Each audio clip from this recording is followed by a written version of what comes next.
നമുക്ക് പ്രാർത്ഥിക്കാം.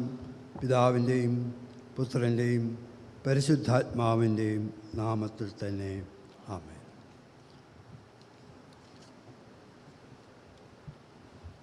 ലൂക്കോസിൻ്റെ സുവിശേഷം 23-ാം അധ്യായം 33-ാമത്തെ വാക്യം.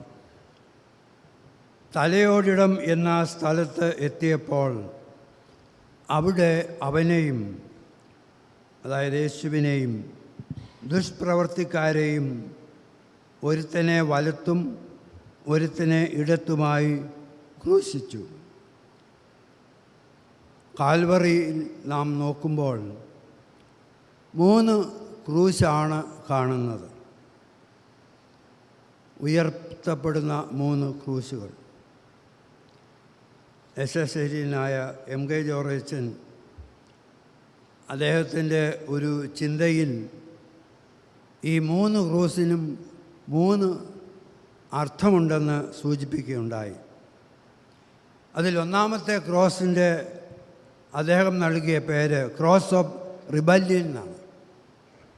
മറുതലിപ്പിൻ്റെ അല്ലെ എതിർപ്പിൻ്റെ ക്രൂശ്. രണ്ടാമത്തെ ക്രൂശിന് അദ്ദേഹം കൊടുത്ത പേര് ദ ക്രോസ് ഓഫ് റിപ്പൻറ്റൻസ്, അനുതാപത്തിൻ്റെ കുരിശ്. ഈ 2 ക്രൂശും കള്ളന്മാരുടെ ക്രൂശാണ്.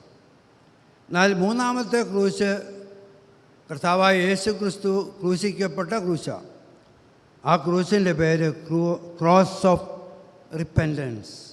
റിഡംഷൻ, ക്രോസ് ഓഫ് റിഡംഷൻ, വീണ്ടെടുപ്പിൻ്റെ കുരിശ്.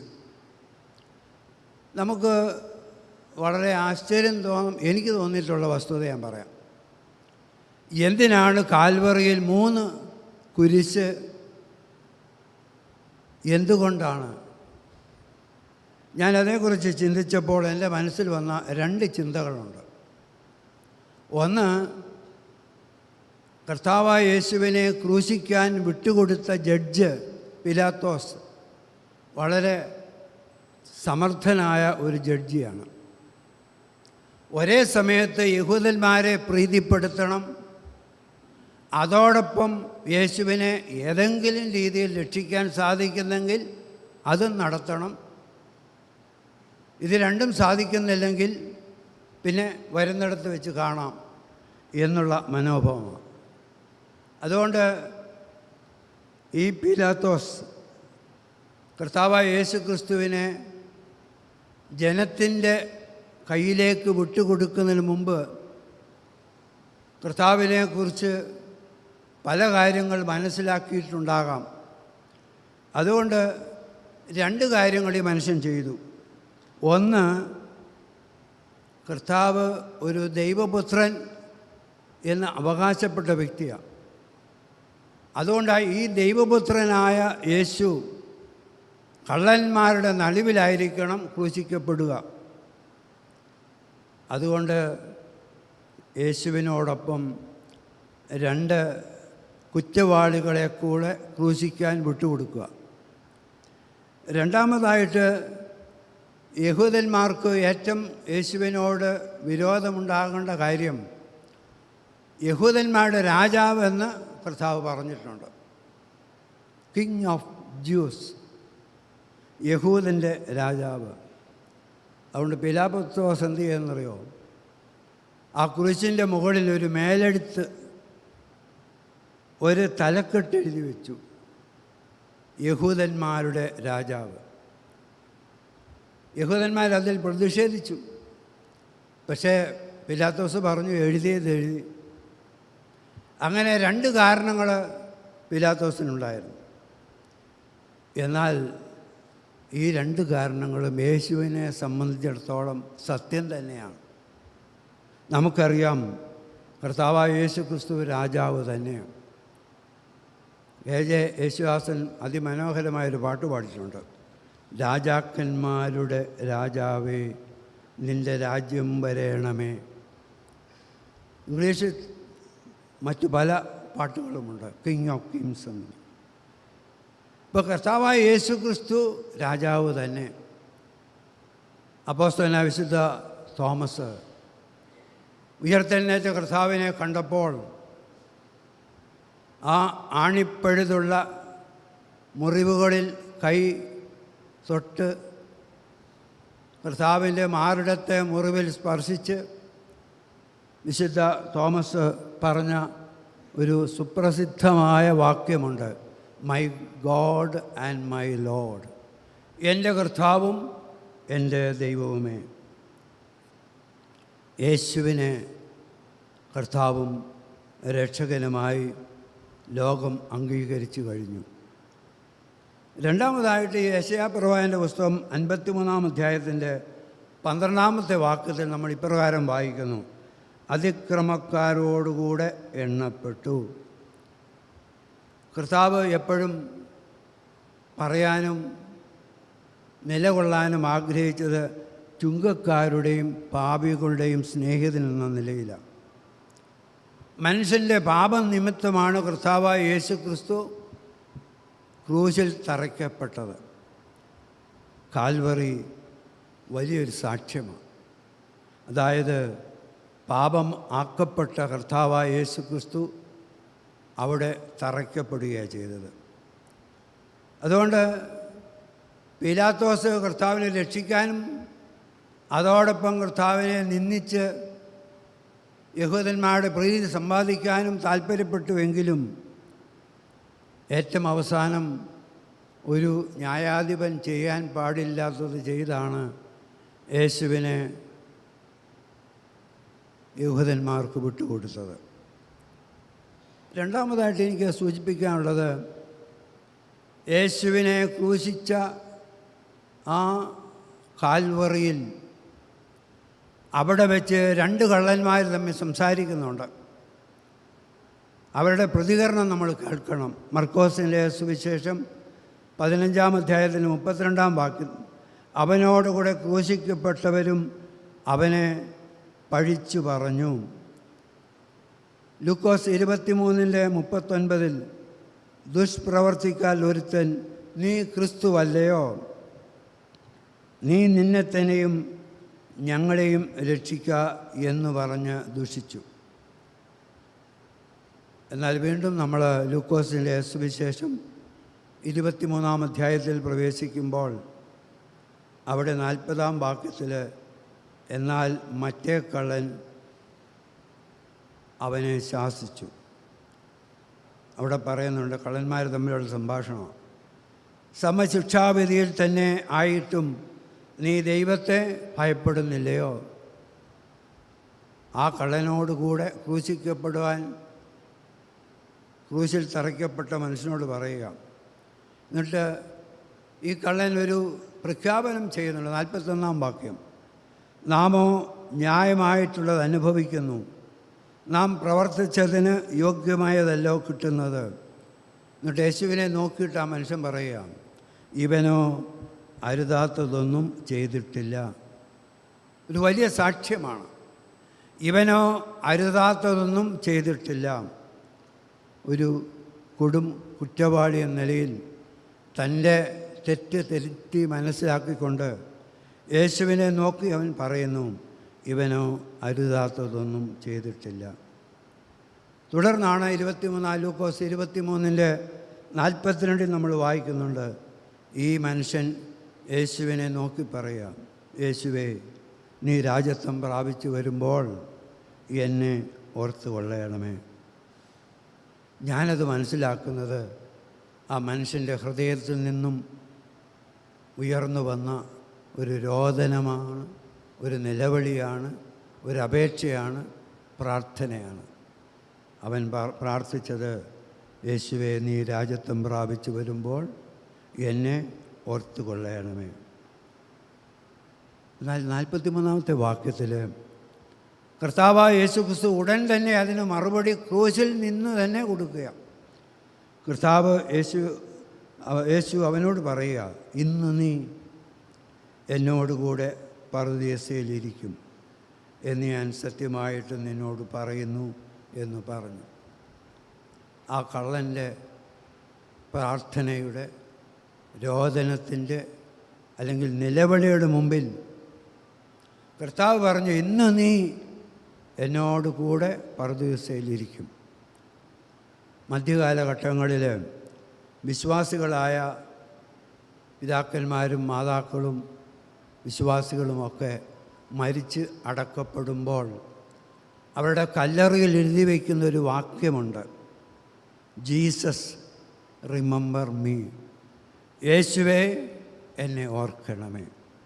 പ്രിയമുള്ളവരെ, കാൽവറി ക്രൂശിലെ കള്ളൻ്റെ വാക്കുകളാണ്, യേശുവേ എന്നെ ഓർക്കണമേ.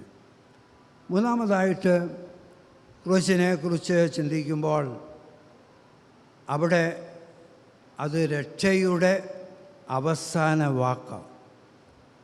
രക്ഷയുടെ അവസാന വാക്കാണ് കർത്താവായ യേശു ക്രിസ്തുവിൻ്റെ കാൽവറി ക്രൂശ്.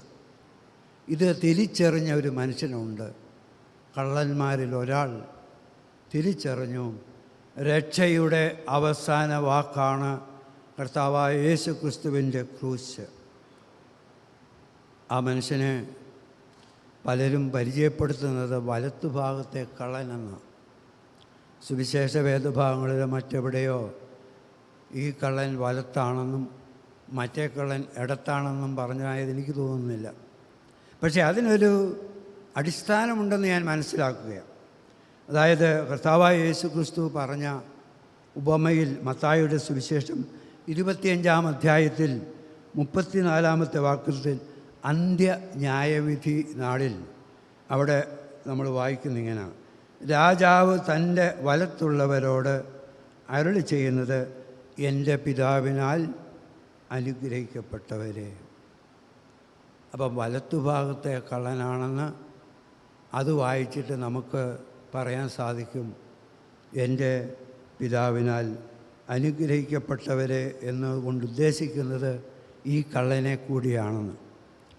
അതേസമയം അവിടെ 41-ാം വാക്യത്തിൽ നമ്മൾ വായിക്കുന്നതാണ് ഇടതുഭാഗത്തുള്ളവരോട് പറയുന്നത്, ശപിക്കപ്പെട്ടവരെ, എന്നെ വിട്ട് പിശാചിനും അവൻ്റെ ദൂതന്മാർക്കും ഒരുക്കിയിരിക്കുന്ന നിത്യ അഗ്നിയിലേക്ക് പോകുകയും. അതുകൊണ്ട് പലരും വലത്തെ കള്ളനെയാണ്, വലത്തുഭാഗത്തെ കള്ളനാണ് രക്ഷയ്ക്ക് പാത്രമായി തീർന്നത് എന്ന് സമർത്ഥിക്കാറുണ്ട്. പ്രിയമുള്ളവരെ, ക്രൂശ് ഒന്നുകിൽ എൻ്റെ മിത്രമാണ്, മൈ ഫ്രണ്ട്, അല്ലെങ്കിൽ ക്രൂശ് ശത്രുവാണ്.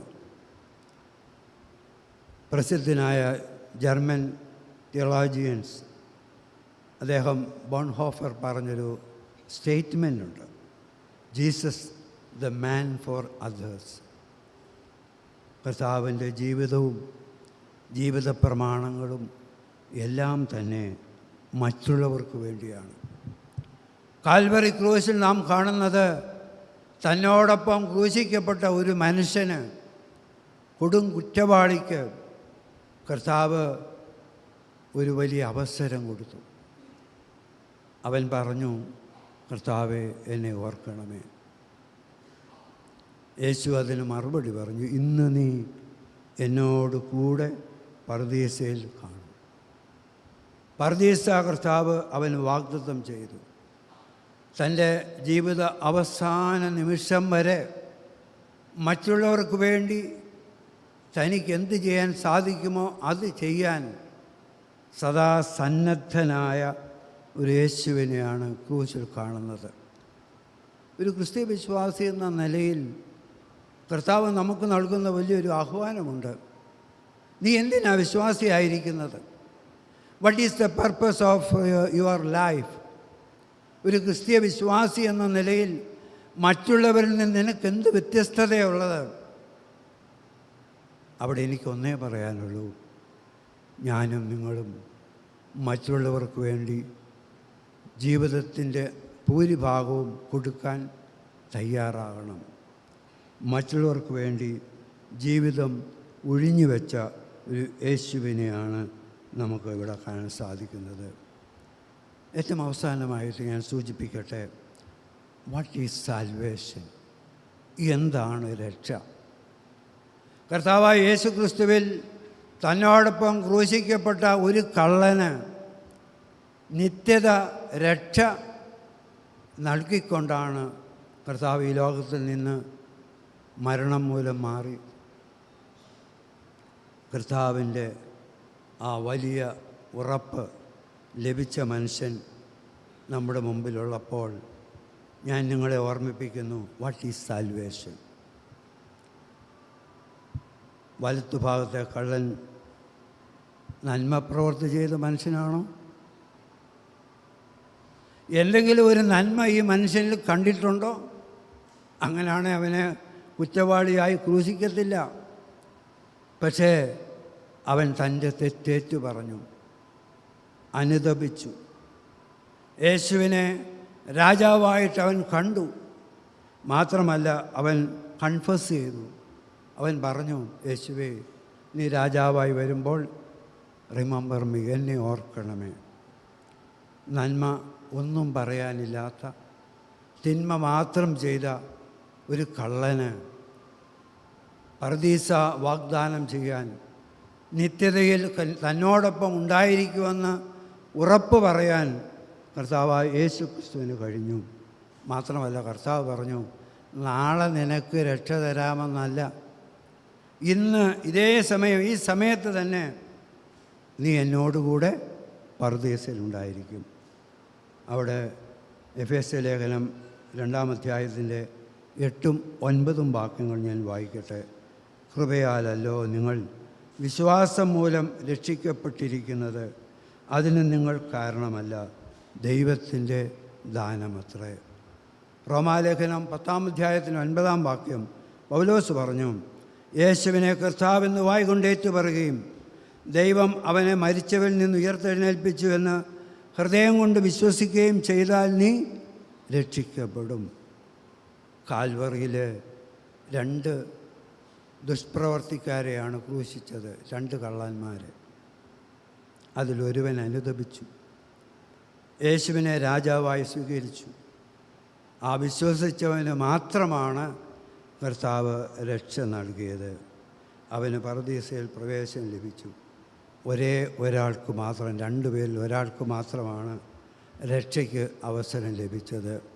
ഒരുപക്ഷെ നമുക്ക് പറയാം, സെക്കൻഡുകളുടെ വ്യത്യാസത്തിൽ ഒരു കള്ളൻ നിത്യതയിലും മറ്റേ കള്ളൻ നിത്യ അഗ്നിയിലും പ്രവേശിക്കുകയാണ്. അപ്പോസ്തലനായ വിശുദ്ധ പൗലോസ് പറയുന്നത്, ക്രൂശിനെ അല്ല, ക്രൂശിൽ മരിച്ച യേശുവിലാണ് ഞാൻ വിശ്വസിക്കുന്നത്. ഇന്ന് ഒരുപാട് പേർക്ക് അബദ്ധം പറ്റിയിട്ടുന്നുണ്ട്. പലരും ക്രൂശിനെ ആരാധിക്കുന്നവരായി തീരാറുണ്ട്. എന്നാൽ ദൈവവചനം നമ്മെ ഓർമ്മിപ്പിക്കുന്നത്, ക്രൂശല്ല, ക്രൂശിൽ മരിച്ച യേശുവിനെയാണ് ഞാനും നിങ്ങളും ആരാധിക്കുന്നത്. ഏറ്റവും അവസാനം സൂചിപ്പിക്കട്ടെ, സമയം വളരെ വിലയുള്ളതാണ്. കള്ളന്മാരിൽ ഒരുവൻ അത് ഫലപ്രദമായി ഉപയോഗിച്ചു. മിനിറ്റുകളുടെ വ്യത്യാസമെന്ന് ഞാൻ പറഞ്ഞല്ലോ. ഒരുവൻ രക്ഷയിലും മറ്റവൻ നിത്യ അഗ്നിയിലും പോയി. പ്രിയമുള്ളവരെ, ഞാൻ 4-5 കാര്യങ്ങൾ സൂചിപ്പിച്ചു. ഞാൻ ഒന്ന് ഓടിച്ച് പറയട്ടെ. കാൽവറിയിൽ ഉയർത്തപ്പെട്ടത് 3 ക്രൂശാണ്. Cross of rebellion, cross of repentance and cross of redemption. എന്തിനാണ് ക്രൂശ് ഉയർത്തപ്പെട്ടതെന്ന് ഞാൻ പറഞ്ഞു. ക്രൂശ് രക്ഷയുടെ അവസാന വാക്കാണെന്ന് ഞാൻ പറഞ്ഞു.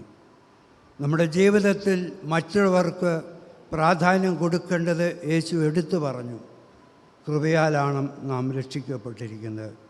മിനിറ്റുകൾ അവശേഷിക്കുന്നതിനുള്ളിൽ ഒരുവൻ തള്ളപ്പെട്ടു, ഒരുവൻ എടുക്കപ്പെട്ടു. ഈ വചനങ്ങളാൽ ദൈവം നിങ്ങളെ അനുഗ്രഹിക്കുമാറാകട്ടെ. ആമേൻ.